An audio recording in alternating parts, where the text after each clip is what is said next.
આગળ બધું તમને નુકસાન કરે. આ વસ્તુ ટકે હારી પ્લસ કહેવાનો સામાન બધો મળે. કોઈ પણ વસ્તુ સ્પેર પાર્ટ છે બધી વસ્તુઓની મળી. હા તું કહો હમ તો બોલા હા હમ નથી કરતો ફિટ કરવી પડે. કીટ આવે અલગ બેટરી કીટ બે અલગ ફિટ કરવી પડે. ગેરંટી આજથી સ્ટાર્ટ થાય એ સમજે.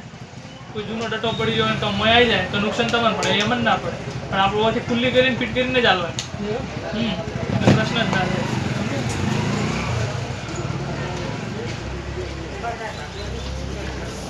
હરી રાખી ખુલ્લી ખુલ્લી પેલી પડી પણ કહેવાનું ખુલ્લી આવે ને એમાં ડટો ફિટ કરવાના. ખુલ્લી આવે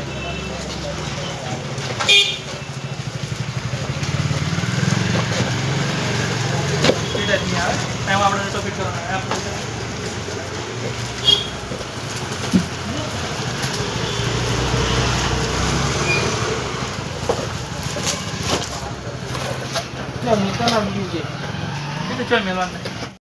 माताजी मित्रों, हमारा वीडियो केवो लाग्यो लाइक करो, शेयर करो, सब्सक्राइब